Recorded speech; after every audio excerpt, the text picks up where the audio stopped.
Hello, good morning बच्चों। तो अपन ने दोनों प्रकार के सदिश और अदिश गुणनफल देख लिए थे, ठीक है ना। उनके ऊपर अपन ने डिफरेंट न्यूमेरिकल भी कर लिए थे। तो आज मैं आपको उसका वन शॉट के अंदर रिवीजन करवा देता हूँ, ठीक है। अपनी क्लासें ऐसे ही चलती है बेटा, ठीक है ना। अपन उसका क्या कर लेंगे, वन शॉट के अंदर रिवीजन कर लेंगे, ताकि आपको जो आपने पढ़ा है वो आपको कवर हो जाए। जो इम्पोर्टेंट बातें हैं वो अपन इसके अंदर बात आज कर लेंगे, ठीक है ना। तो सबसे पहले अपन बात करते हैं एक सदिश की। सदिश A equals to AI cap plus BJ cap plus C K cap. ये आपने पहले सदिश के अंदर पढ़ा, ठीक है। सबसे पहले आपने इसका परिमाण निकालना सीखा।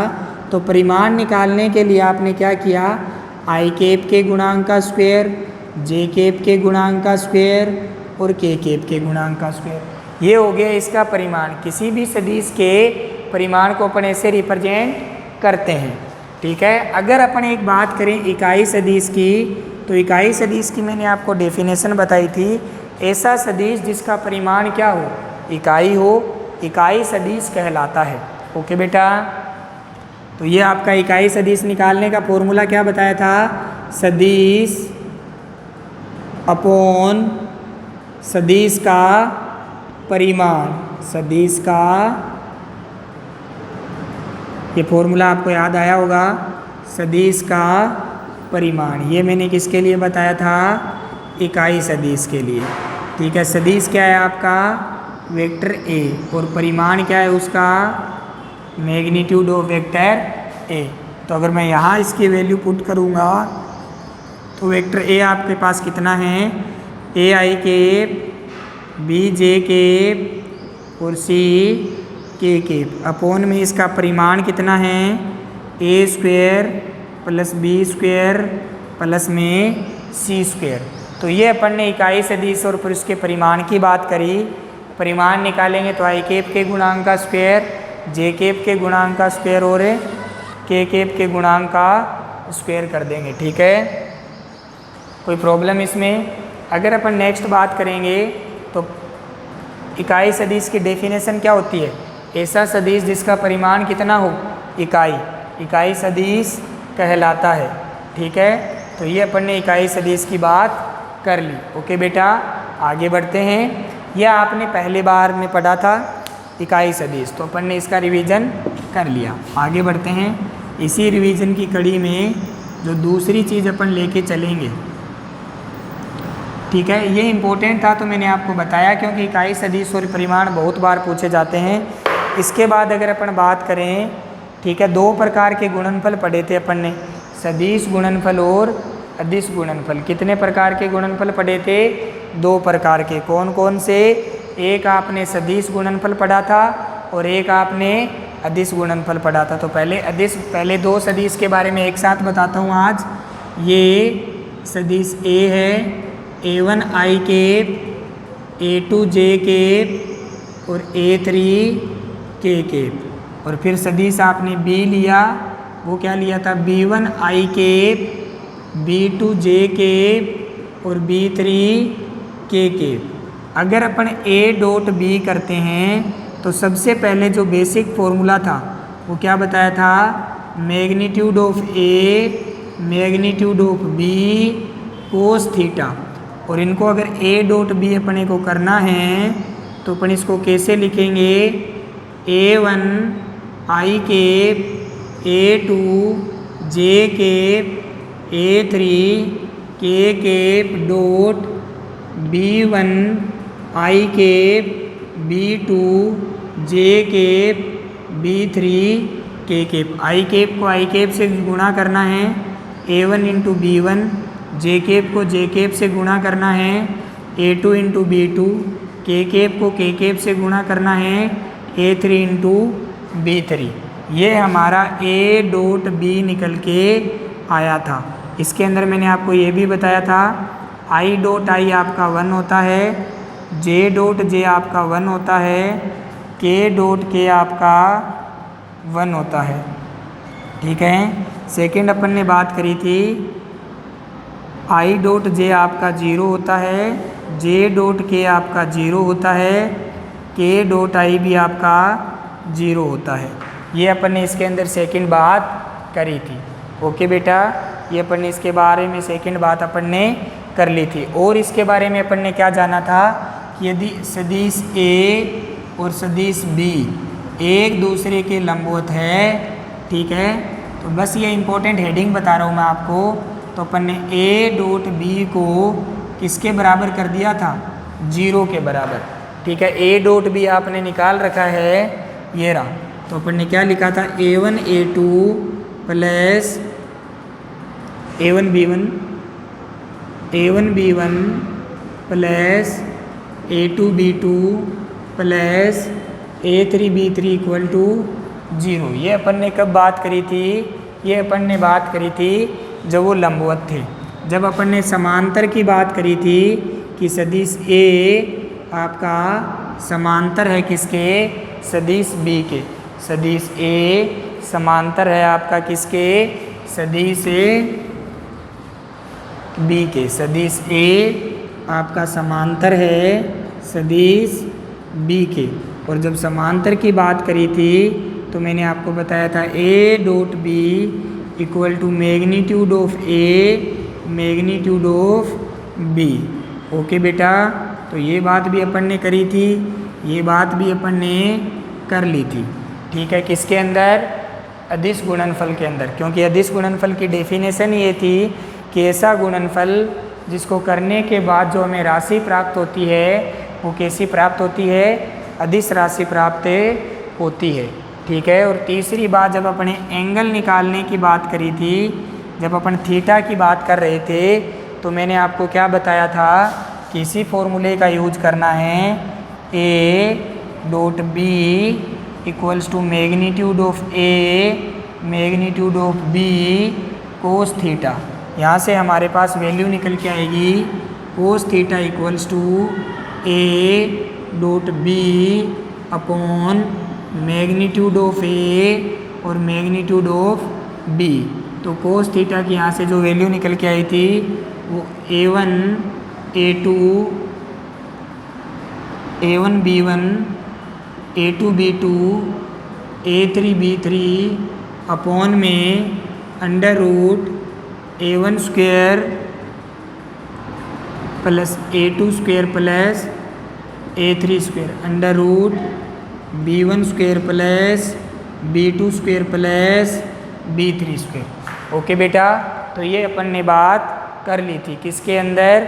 जब हमने क्या ज्ञात किया था? एंगल। और मैंने आपको यहाँ पे एक इम्पॉर्टेंट बात जो मेंशन करी थी, वो क्या बात मेंशन करी थी कि जब भी अपन एंगल की बात करेंगे तो एंगल के दौरान हम केवल और केवल किसके पास जाएंगे? अदिश गुणनफल के पास अपने जाएंगे। किसके पास जाएंगे? अदिश गुणनफल के पास अपने जाएंगे। ओके बेटा, इसके बाद में अपन ने जो नई बात करी थी उसके ऊपर चलते हैं। तो ये हमने किसके अंदर देखा था? ये सारा हमने अदिश गुणनफल के अंदर देखा था, ठीक है। अब मैं बात करता हूँ इसी प्रकार से सदिश गुणनफल की, ताकि आपकी यादें एक बार फिर से क्या हो जाए? तरोताज़ा हो जाए, जिससे आपको पढ़ने में कोई भी परेशानी नहीं रहे। एक बार वापस से अपन रिकॉल कर लेंगे सारी चीज़ों को, तो आपको समझने में कोई दिक्कत नहीं आएगी, ठीक है। इसके बाद अपन बात किसकी करे थे? सदिश गुणनफल की। किसकी बात करे थे? सदिश गुणनफल की। तो मैंने आपको बताया था कि सदिश गुणनफल में जो गुणनफल के बाद हमें जो राशि प्राप्त होती है वो कैसी राशि मिलती है? सदिश राशि हमें प्राप्त होती है, ठीक है। तो अगर अपन बात करेंगे कोई भी वेक्टर ए की, तो a1 i के a2 j के a3 k के। और सदिश b की अगर अपन बात करेंगे तो मैं क्या लिखूँगा? b1 i के b2 j के और b3 k के, ठीक है। सबसे पहले अपन इस बेसिक फॉर्मूले की ओर जाते हैं। a क्रॉस b, उसमें डॉट आया था, इसलिए अदिश गुणनफल को डॉट प्रोडक्ट भी बोलते हैं। इसमें क्या आया है? इसमें क्रॉस आया है, इसलिए सदिश गुणनफल को क्रॉस प्रोडक्ट भी बोलते हैं। और यहाँ क्या लिख देंगे अपने? Magnitude of A magnitude of B sine theta और एन कैप। ठीक है, एन कैप क्या रिप्रेजेंट कर रहा था? एन कैप ये सदिश ए और सदिश बी के तल के लंबवत एकांक सदिश होता है। ये अपन बात कर लिए थे। अब इसको अगर अपन गुणनफल करना सीखेंगे तो ए क्रॉस बी, मैंने आपको क्या बताया था? आई कैप लिखेंगे, जे कैप लिखेंगे, के कैप लिखेंगे। आई कैप के नीचे वो लिखेंगे जो आई कैप के साथ आ रहे हैं, जे कैप के नीचे वो लिखेंगे जो जे कैप के साथ आ रहे हैं, के कैप के नीचे वो लिखेंगे जो के कैप के नीचे आ रहे हैं। प्लस माइनस और प्लस साइन हमेशा किस में चलते हैं? अल्टरनेट क्रम में चलते हैं। साइन हमेशा कैसे चलते हैं? अल्टरनेट क्रम में चलते हैं। तो सबसे पहले हम आई कैप की बात करेंगे। तो आई कैप जिस रो और पंक्ति में स्थित है उसको अपन क्या करेंगे? छोड़ देंगे। तो ये वाला और ये वाली अपन छोड़ देंगे तो क्या बचेगा? A2 A3 B2 B3, फिर किसका साइन? माइनस का, जे कैप। जे कैप जिस रो और पंक्ति में स्थित है उसको छोड़ देंगे तो क्या आएगा? A1 A3 B1 B3 और फिर क्या आएगा आपका? के कैप। के कैप के अंदर अपन क्या करेंगे? जिस रो और कॉलम में के कैप स्थित है उसको अपन छोड़ देंगे तो क्या बचेगा? A1 A2 B1 B2। Okay बेटा, फिर अपने को क्या करना है? पहले इसको इससे करना है और फिर इसको इससे।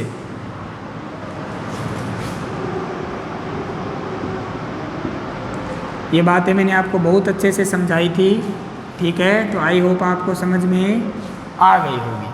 अगर अपन मल्टीप्लाई करेंगे तो क्या लिख देंगे? A2 B3 minus B2 A3, फिर माइनस जे कैप तो लगाना ही है। यहाँ पे क्या लिखेंगे? A1 B3 minus B1 A3 और फिर प्लस का के कैप तो लगाना ही है।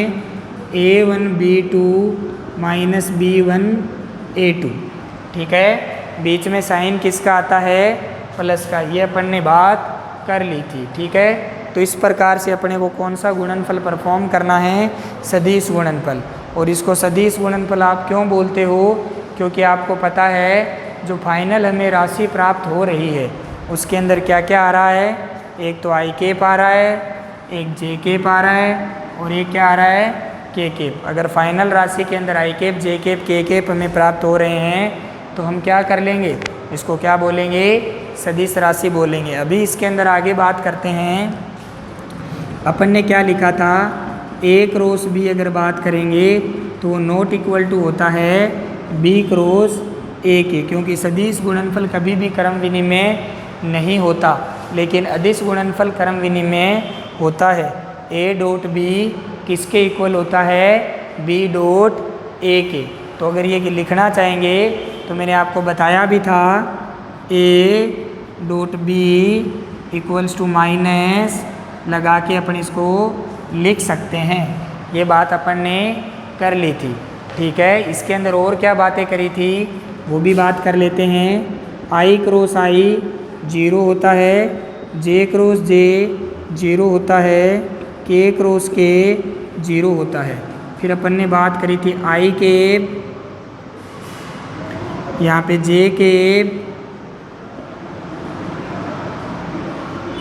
और यहाँ पे के कैप। अगर अपन इसकी बात करें तो आई क्रॉस जो जे था वो क्या आया था? के। जे क्रॉस जो के था वो क्या था? आई। और के क्रॉस जो आई था वो क्या आया था? जे। ओके बेटा, आई क्रॉस जे के, जे क्रॉस के आई, के क्रॉस आई इक्वल टू जे। ये बात भी अपन ने कर ली थी। ठीक है, इसका उल्टा करोगे तो इनके आगे क्या लगा देंगे? माइनस। तो ये बातें भी अपन ने इसके अंदर करी थी। आई होप आपका रिवीजन हो रहा होगा, ताकि आपको एक बार में ये सारी चीज़ें वापस से क्विक रिवीजन हो जाए आपका, ताकि आपको जल्दी से समझ में भी आ गई होगी पहले। और अब इसका एक बार अपन रिवीजन कर लेंगे। इसका रिवीजन इसलिए हो रहा है क्योंकि आपकी बहुत इंपॉर्टेंट बातें हैं, ये पूछी जाती है आपसे। ठीक है, तो इसलिए आपका ये रिवीजन करवाया जा रहा है ताकि आपकी इस टॉपिक के ऊपर जो पकड़ है वो क्या हो जाए? मजबूत हो जाए। अगर आपका थीटा सबसे पहले वही बात अगर अपन करें तो अपन ने क्या बोला कि सदिश ए सदिश बी के क्या हो जाए लंबवत, इसका मतलब आपका थीटा कितना डिग्री हो जाए 90। तो ए क्रॉस बी की अगर अपन बात करेंगे तो magnitude of A magnitude of B into में साइन थीटा और यहाँ पे क्या लिखेंगे एन केप। तो A cross B equal to magnitude of A निकालना सीखा हुआ है, मैग्नीट्यूड ऑफ बी और साइन 90 का मान 1 हो जाएगा तो ये एन केप के बराबर आ जाएगा। अगर अपन बात करेंगे अगर सदिश ए किसके समांतर हो जाए सदिश बी के, ठीक है, तो अपन क्या लिख सकते हैं A cross B equal to magnitude of A magnitude of B into sine 0 n cap. क्योंकि आपको पता है जब समांतर होता है तो आपका थीटा कितना डिग्री आता है 0। तो इसको अपन ऐसा भी लिख सकते हैं, कल भी मैंने आपको बताया था, क्योंकि ये 0 वेक्टर के बराबर होता है। और 0 वेक्टर की बात भी अपन ने करी थी कि ऐसा सदिश जिसका परिमाण क्या होता है 0 होता है वो आपके क्या कहलाते हैं 0 वेक्टर कहलाता है। ऐसा सदिश जिसका परिमाण क्या होता है 0 होता है आपका 0 वेक्टर कहलाता है। तो ये अपन ने एक और बात इसके अंदर कर ली थी, ठीक है। तो 2 प्रकार के गुणनफल जो अपन ने पढ़े उसके बारे में अपन ने एक बार क्विक रिवीजन किया ताकि अपने कोई दिक्कत नहीं आई, ठीक है।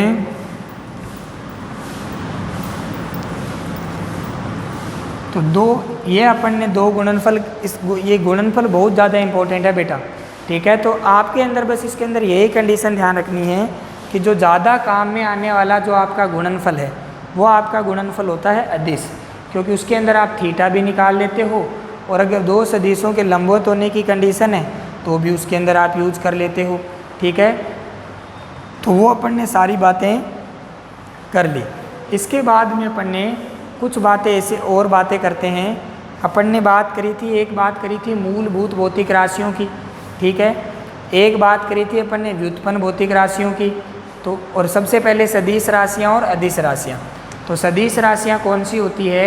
ऐसी राशियाँ जिनको व्यक्त करने के लिए परिमाण, दिशा व मात्रक तीनों की आवश्यकता होती है, सदिश राशियाँ कहलाती है। ऐसी राशियाँ जिन्हें व्यक्त करने के लिए दिशा की आवश्यकता नहीं होती, अदिश राशियाँ कहलाती है। तो ऐसी राशियाँ जिन्हें व्यक्त करने के लिए किसकी आवश्यकता होती है?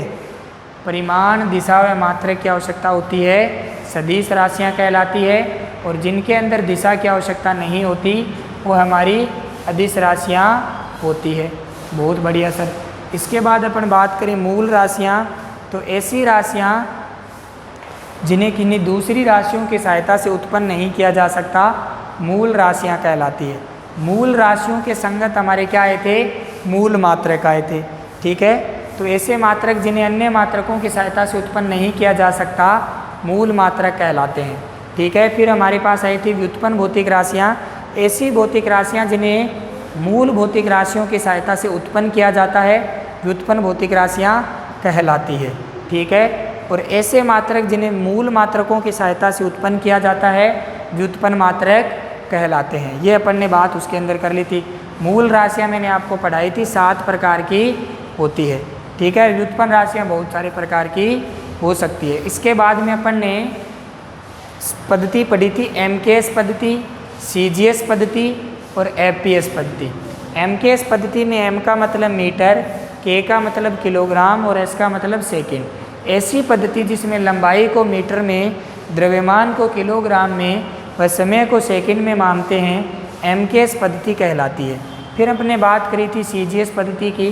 CGS पद्धति में C का मतलब सेंटीमीटर, G का मतलब ग्राम, S का मतलब सेकंड। तो ऐसी पद्धति जिसमें लंबाई को सेंटीमीटर में, द्रव्यमान को ग्राम में और समय को सेकंड में मापते हैं, CGS पद्धति कहलाती है। इसके बाद में अपन ने बात करी थी FPS पद्धति की। तो ऐसी पद्धति जिसमें लंबाई को फुट में, द्रव्यमान को पाउंड में व समय को सेकंड में मापते हैं, FPS पद्धति कहलाती है। फिर अपन ने एक बात करी थी SI पद्धति। तो MKS पद्धति का ही मॉडिफाइड या रूप SI पद्धति आपका होता है। फिर मैंने आपको ये भी बताया था कि मात्रक लेते समय ध्यान रखना कि जब भी आप किसी भी कैलकुलेशन कर रहे हो, किसी भी न्यूमेरिकल को सोल्व कर रहे हो, तो आपके सारे जो मात्रक होते हैं वो एक ही पद्धति से बिलोंग करना चाहिए। ऐसा नहीं होना चाहिए कि लंबाई तो CGS से है, द्रव्यमान MKS से है और समय FPS से है। समझ में आ गया? तो सारे जो मात्रक है उस भौतिक राशि में जितने भी यूज हो रहे हैं वो एक ही पद्धति से बिलोंग आपके करने चाहिए। तो ये हमने किसकी बात कर ली थी? तो 3 प्रकार की पद्धतियाँ, उनके संगत मात्रक, मूल राशियाँ, भौतिक राशियाँ। फिर अपन ने बहुत सारी पद्धति आपको डिजाइन करना भी सिखाया था। तो इस तरीके से अपन ने इस चैप्टर को धीरे धीरे करते हुए आपको इतना कुछ इसके अंदर समझाया है। बहुत सारी आपको प्रॉब्लम्स इस भी उसके अंदर मैंने आपको लगवाई है। फिर अपन ने इसके अंदर बहुत सारे सदिशों की बात करी थी। तो एक बात करी थी अपन ने समान सदिश। तो समान सदिश कौन से होते हैं? ऐसे सदिश जिनका परिमाण और दिशा क्या होती है? समान सदिश होते हैं, समान होते हैं। वो क्या होते हैं? समान सदिश। ऐसे सदिश जिनका परिमाण और दिशा दोनों क्या होते हैं? समान, समान सदिश कहलाते हैं। ऐसे सदिश जिनका या तो परिमाण अलग हो या दिशा अलग हो या दोनों ही अलग हो, वो कहलाएंगे आपके असमान सदिश। फिर मैंने आपको बताया था विपरीत सदिश। ऐसे सदिश जिनका परिमाण तो क्या हो? समान, लेकिन दिशा क्या हो? विपरीत, वो क्या कहलाएंगे? विपरीत सदिश। फिर मैंने आपको बताया था सहरेखीय सदिश। ऐसे सदिश जो एक ही रेखा के अनुदिश होते हैं सहरेखीय सदिश कहलाते हैं। फिर मैंने आपको बताया था शून्य सदिश। ऐसा सदिश जिसका परिमाण क्या होता है? शून्य होता है, शून्य सदिश कहलाता है। ठीक है? जो तीर होता है, अगर किसी भी राशि के ऊपर तीर लग जाता है तो वो सदिश राशि बन जाती है। ठीक है? फिर तीर किसको रिप्रेजेंट करता है? ठीक है? जो तीर की लंबाई होती है वो परिमाण को रिप्रेजेंट करती है। ठीक है? और जो एरो लगा होता है वो दिशा को प्रदर्शित करता है। एक सदिश को अपन एक जगह से दूसरी जगह पे ले जाके रख सकते हैं, लेकिन न तो उसका परिमाण बदलना चाहिए और न ही दिशा बदलनी चाहिए। फिर अपन ने बात करी थी इसके अंदर त्रिभुज योग नियम की। तो त्रिभुज योग नियम के अंदर आपने क्या देखा था कि यदि कोई भी सदिश आपके सामने है, ठीक है, यदि किसी त्रिभुज की 2 क्रमागत भुजाएं समान क्रम में 2 सदिशों को निरूपित करती है, तो तीसरी भुजा विपरीत क्रम में उनके योग को प्रदर्शित करेगी। ठीक है? ये अपन ने त्रिभुज योग नियम में देखा। फिर अपन ने किसकी बात करी थी? समांतर चतुर्भुज योग नियम की। ठीक है? समांतर चतुर्भुज अपन नियम में क्या बताया? यदि किसी समांतर चतुर्भुज की 2 संलग्न भुजाएं 2 सदिशों को निरूपित करे तो उनके कटान बिंदु से जाने वाला विकर्ण उनके योग को प्रदर्शित करता है। और त्रिभुज योग नियम में क्या बताया? यदि किसी त्रिभुज की 2 क्रमागत भुजाएं समान क्रम में 2 सदिशों को निरूपित करती है तो तीसरी भुजा विपरीत क्रम में उनके योग को प्रदर्शित करती है। ठीक है? समान क्रम का मतलब होता है कि एक सदिश का टेल दूसरे सदिश के हेड से जुड़ा हो, या एक सदिश का हेड दूसरे सदिश के टेल से जुड़ा हो। विपरीत क्रम का मतलब होता है टेल से टेल जुड़ा हो या हेड से हेड जुड़ा हो। फिर अपन ने बात करी थी बहुभुज के नियम की। तो यदि किसी बहुभुज की क्रमागत भुजाएं समान क्रम में सदिशों को निरूपित करती है तो बहुभुज को बंद करने वाली भुजा विपरीत क्रम में उनके योग को प्रदर्शित करती है। ये अपन ने उसके बारे में उसके डेरिवेशन भी किया था। फिर अपन ने बात की थी कि यदि 2 सदिश P और Q जिनके बीच में कोण थीटा है, उनका परिणामी निकालने के लिए अपन ने क्या फॉर्मूला लगवाया था? √p² + q² + 2pq cos theta. ठीक है? जब दोनों के बीच का कोण 0 डिग्री होता है तो r का मान अधिकतम आता है p + q। जब थीटा का मान 180 डिग्री होता है तो r का मान मिनिमम आता है p - q। और जब थीटा का मान 90 डिग्री होता है तो r का मान √p² + q² आता है। ये अपन ने सारी बातें बेटा करी थी। आई होप आपका ये रिवीजन हो गया होगा। आप एक बार फिर से पढ़ना और अब न्यूमेरिकल करना। ठीक है? आज के लिए इतना ही रखते हैं। Okay, thank you, all the very best.